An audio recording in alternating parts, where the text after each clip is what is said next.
Good morning বন্ধুরা, অনন্যা ঘরে বাইরেতে তোমাদের সকলকে স্বাগত। আশা করছি তোমরা সবাই খুব ভালো আছো। আর আমি তো বিন্দাস আছি, মাম্মাও তোমাদের আশীর্বাদে ভালোবাসাতে বিন্দাস আছে।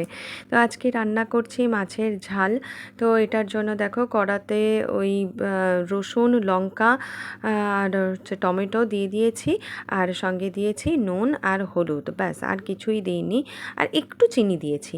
তো এদিকে মাম্মার জন্য আমি সবজি সব কেটেছি হচ্ছে কুমড়ো, আলু, গাজর আর কড়াইশুঁটি, এই সমস্ত আলাদা করে কেটে রেখেছি। আমার রান্নাটা কমপ্লিট হলে ওর রান্নাটাও করে ফেলবো। আর মাছ তো আমার ভাজা হয়ে গেছে। এদিকে আলু সেদ্ধও দিয়ে দিয়েছি মাছ রান্নার জন্য, আর এদিকে মুড়োটা রেখেছি, মুড়োর টক করব আজকে, মাছের মাথা দিয়ে টক। এটা খুব খেতে ইচ্ছে করেছে ওর। তো দেখো মশলাটা কষে আমি সেখানে কড়াইশুঁটিও দিয়ে দিয়েছি একটু। কড়াইশুঁটি দিতে ইচ্ছে হলো আর কি, এছাড়া আর কিছু না। তো দেখো আমি সেদ্ধ করা আলুগুলো দিয়ে দিয়েছি, একটু লম্বা লম্বা যেগুলো কেটেছি সেগুলো মাছের জন্য, আর একটা আলু আমি মুড়ি খাবো বলে সেদ্ধ করতে দিয়ে দিয়েছি একই সঙ্গে। তো আলুটাও আমি কষে নিচ্ছি, আর এরপরে এর মধ্যে একটু জল দিয়ে দেবো। জলটা দিয়ে যখন ফুটবে তখন মাছগুলো আমি দিয়ে দেবো। দেখো জলটা আমি দিয়ে দিলাম, আর মাছগুলোও দিয়ে দিয়েছি। তো আমার মোটামুটি মাছের ঝাল রেডি।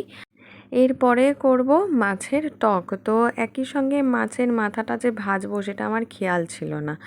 তো পরে ভেজে তারপরে দেখো কড়ার মধ্যে খুব বেশি কিছু না, ওই জিরে ফোড়ন দিয়েছি, একটা শুকনো লঙ্কা আর হচ্ছে কাঁচা লঙ্কা দিয়েছি। সেগুলো ভাজা ভাজা হয়ে গেলে তেঁতুলের জলটা দিয়ে তারপরে মাছটা দিয়ে দিয়েছি, ব্যাস। এবার চলো আজকের ব্লগের মেন পর্বে। বন্ধুরা, আমি আজকের মেন পর্বে চলে এসেছি। অ্যাকচুয়ালি আর তো মানে বেশি একদমই দেরি নেই শিবরাত্রিতে। তো 8ই মার্চ আর 9ই মার্চ 2 দিন ধরে হচ্ছে 2024-এ শিবরাত্রি পালন হবে। চলো চটপট মেকআপটা করে নিই। হ্যাঁ, আর ফার্স্টে আমি মুখটা ক্লিন করে নিয়েছি ফেস ওয়াশ দিয়ে, তাও আমি আরেকবার এই ওয়াইপসটা দিয়ে মুখটা ক্লিন করে নিচ্ছি।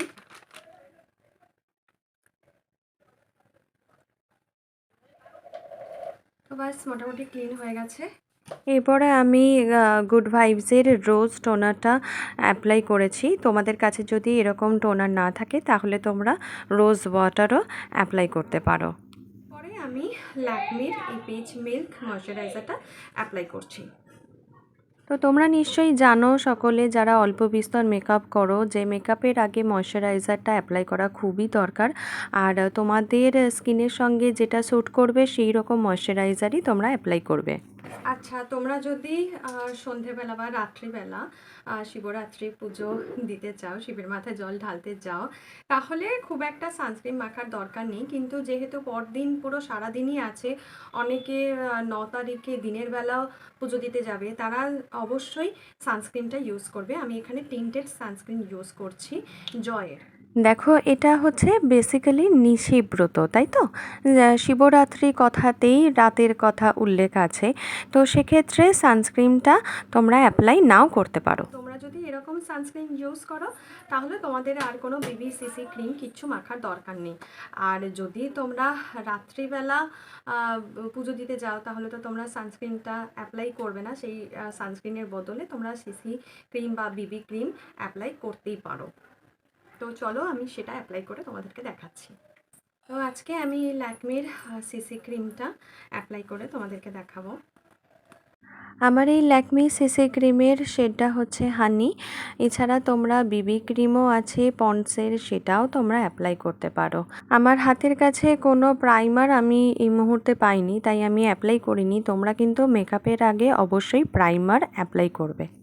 তো তোমরা যদি কম্প্যাক্ট পাউডার অ্যাপ্লাই করতে চাও তাহলে এরকম ফিটমির কম্প্যাক্ট পাউডারটা অ্যাপ্লাই করবে, এটার সঙ্গে SPF আছে। আর সকালের মেকআপের জন্য তো SPF যুক্ত কম্প্যাক্ট পাউডার বা লুজ পাউডার খুবই জরুরি। আচ্ছা, আমি এরকমভাবে পাউডারটা দিতে থাকি, ততক্ষণে তোমাদেরকে একটুখানি জানাই আমার শিবরাত্রি পুজো নিয়ে। আমি অ্যাকচুয়ালি কোনো শিবরাত্রির পুজোর উপোস করি না। পুজোটা শুধু করি যদি বা শিবলিঙ্গের ওপরে মাথায় যদি জল ঢালতে হয় তবেই। আমি আসলে অবিবাহিত অবস্থাতেও কখনো আমি শিবরাত্রির কোনো উপোস করিনি। তখন বলেছিলাম আমি যদি শিব পাই তবেই আমি শিবরাত্রির উপোসটা করব। তো যথেষ্ট আমি শিবের মতনই একজন বর পেয়েছি এবং ওর নামও গম্ভীরা। গম্ভীরা একটা মালদার ফোক ফর্ম যেখানে শিবের উল্লেখ আছে। তোমরা যারা জানো তারা কানেক্ট করতে পারবে যে আমি সত্যিই শিবের মতন একজন বর পেয়েছি। তো তারপরে আমি যে উপোসটা করেছি সেটা খুব মজাদার, আর সেটা শুনলে আশা করি তোমরাও খুব মজা পাবে। তোমরা আমার সরস্বতী পুজোর ব্লগেও দেখেছো যে এরকম আইব্রোটা আমার প্লাক করা হয়নি, তো তারপর থেকে সত্যি আমার বেরোনোই হয়নি প্লাক করব যে আইব্রোটা, সেটা আমার সেইভাবে সময় করে বেরোতে পারিনি। তো তার জন্য আমি ব্রাউন পেন্সিলটা দিয়ে একটুখানি জাস্ট সেট করে নিলাম। আচ্ছা, এরপরে আমি চোখে খুব বেশি কিছু করব না, শুধু কাজলটা পরবো, কোনো আইশ্যাডো কিচ্ছু লাগাবো না। অ্যাকচুয়ালি শিবরাত্রি পুজোতে আর কি পুজোর মতন সাজবো, দুর্গা পুজোর মতন বলো, তাই আমি কাজলটা পরছি। তো কাজলটা পরতে দেখো, আর আমার মজাদার শিবরাত্রির কথাটাও শুনে নাও। আসলে আমরা ব্রাহ্মণ হলেও আমাদের বাড়িতে খুব একটা ওই নিঢাল উপোস করে বা যে কোনো উপোস করে পুজো দেওয়ার সেরকম কোনো বাধ্যবাধকতা নেই।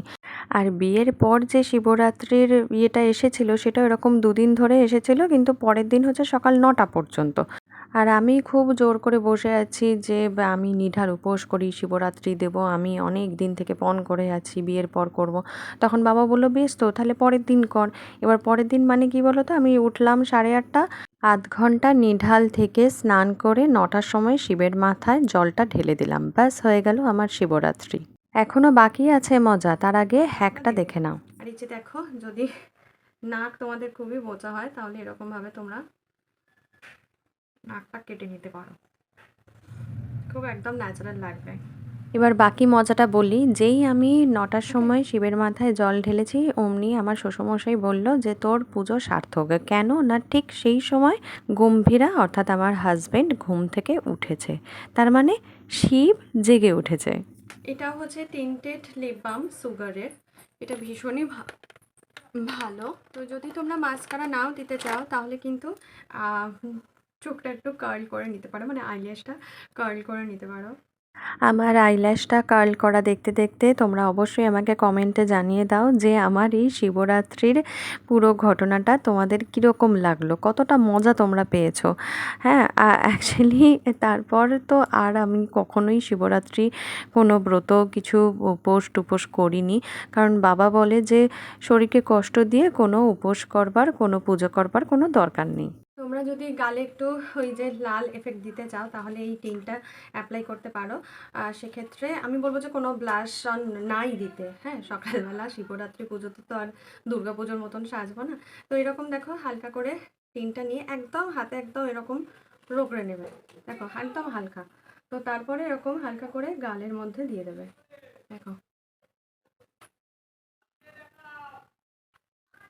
বাস। হালকা একটা লাল লাল এফেক্ট আসছে, খুব বেশি ব্লাশন দিয়েছি বলে মনেই হচ্ছে না, একদম হালকা মতন লাগছে, দেখো। হয়ে গেল। আর যদি তোমরা ঠোঁটটাকে ওরকম চাও তাহলে এইটাকেও আরেকবার দিয়ে দিতে পারো। তো এটা কিন্তু চোখের উপরেও দেওয়া যায়, মানে আইলিডে। তো আমি এখন কোনো আইশ্যাডো টাইপ ইয়ে চাইছি না, লুক চাইছি না, তার জন্য আমি দিলাম না। তো বাস আমি তো রেডি হয়ে গেছি, এরপরে শুধু ইয়াররিংসটা পরবো। একটা হার যদি পরো তাহলে পরতে পারো, তো আমি পরে দেখিয়ে দিচ্ছি, সেটা একদম সিম্পল। আর হচ্ছে সিঁদুরটা পরবো। ঠিক আছে, চলো সেটা পরে আমি আসছি। আসলে আমার বাবা মানে শ্বশুরমশাই কেন বলেন, আমার শাশুড়ি মা আগে প্রচুর এরকম নিঢাল উপোস থেকে পুজো করেছেন, তো তারপরে শাশুড়ি মায়ের শরীরটা একদম ভেঙে গেছে আর সুগারেও ভুগছেন। তো সেই জন্যই বাবা বলে দিয়েছে যে শরীরকে কষ্ট দিয়ে কোনো তোমাকে উপোস করে পুজো করতে হবে না। এখন তুমি যদি মনে করো যে তুমি এটা পারবে তাহলে তুমি অবশ্যই করো, সেখানে কোনো কিন্তু বাধা উনি দেন না। আর তোমরা যারা খুব ভালো শিবের মতন বর পাবে সেই জন্য পুজো করছো, শিবরাত্রি করছো কষ্ট করে, তাদের জন্য অল দ্য বেস্ট। খুব ভালো বর পাও তোমরা, তোমাদের পুজোর সার্থক হোক, এইটুকু আমি তোমাদের জন্য বলছি। আর এছাড়া যারা সত্যিই শিবের প্রতি ভালোবাসা রেখে পুজোটা করেন তাদের জন্য অসংখ্য অসংখ্য শুভেচ্ছা যে তোমরা খুব ভালো করে শিবরাত্রিটা পালন করো। শিবের মতন বর পাওয়ার জন্য শিবরাত্রি এটা একটু প্রচলন, কিন্তু এছাড়া অনেক ছেলেরাও আছে যারা শিবরাত্রি করেন, তো তাদের জন্য রইল অনেক শুভেচ্ছা।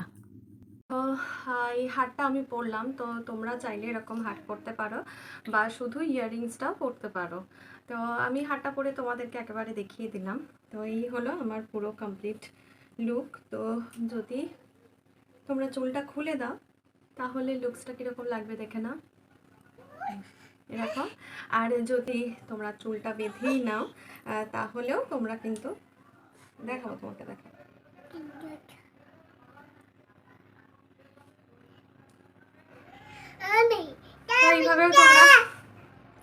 এইভাবেও তোমরা সাজতে পারো। আচ্ছা ওকে একবার দেখিয়ে দিচ্ছি। হ্যাঁ হ্যাঁ হ্যাঁ এসো। ও তখন থেকে একদম ইয়ে করছে, দেখো দেখেছো তো হাসি এখনো। ও তখন থেকে হচ্ছে এরকমভাবে দেখাবে বলে ঝামেলা করছিল। তো যাই হোক, তো এই হলো আমার ফাইনাল লুক। তোমরা দেখে নিলে যে আমি কতটা ইজিলি এই মেকআপ লুকটা ক্রিয়েট করলাম। এটা হচ্ছে একদম শিবরাত্রির স্পেশাল লুক। তো তোমরা এরকমভাবে খুব ইজিলি সেজে গুজে শিবরাত্রির পুজো দিতে যেতেই পারো। আর আমি চাইবো যে তোমরা যাও এরকমভাবে সেজে। আর তো এই লুকসটা কীরকম লাগছে সেটা আমাকে কমেন্টে অবশ্যই জানাবে। ভালো লাগলে একটা লাইক দিও। আর তো ওকে নিয়ে আমি এই ভিডিওটা র্যাপ করছি, এখানে আমি ব্লগটা শেষ করছি। আর আজকের ব্লগে যে ওই টকটা দেখলে, মাছের টক, ওটা আমার হাজব্যান্ডের দারুণ লেগেছে, এটা হচ্ছে বলার। তো এখন নেই, ও কাজে বেরিয়ে গেছে, না হলে ও নিজের মুখেই বলতো। হ্যাঁ হ্যাঁ ওর হয়ে মামা বলে দিচ্ছে আর কি। তো যাই হোক, ও এতক্ষণ ধরে না এই হারটাকে নিয়ে খুটুকুটু খুটুকুটু করছিল, এই যে এই যে আবার দেখতে পেয়েছে। তো সেই জন্য আমি এদিক ওদিক করে রাখছিলাম। তো কি একটা বলছে ও, হ্যাঁ তোমাদের, তো ওটাই বলছে যে এই লুকসটা যদি ভালো লাগে তাহলে লাইক দিও, কমেন্ট করে জানিও। আর কোন কোন লুকস তোমরা দেখতে চাও, মেকআপের লুকস, সেটাও আমাকে কমেন্টে অবশ্যই জানাবে। আমি চেষ্টা করব তোমাদের কমেন্ট অনুযায়ী এরকম মেকআপ করতে। আর না হলে তো আমি অকেশনালি মেকআপ দেবই। আর আমার ব্লগগুলো কীরকম লাগছে সেটাও আমাকে কমেন্টে অবশ্যই জানাও। এই হারটা তুমি পরবে? তুমি পরবে এই হারটা? বেশ ঠিক আছে, এখানেই আমি ব্লগটা শেষ করছি। আর তোমরা খুব ভালো থেকো, খুব সুস্থ থেকো, শিবরাত্রির পুজো খুব মন দিয়ে দাও। আর আমার শিবরাত্রির গল্পটা তো শুনলেই তোমরা কীরকম। তো যাই হোক, তো ঠিক আছে, খুব ভালো থেকো, খুব সুস্থ থেকো, দেখা হবে নেক্সট ব্লগে। টাটা।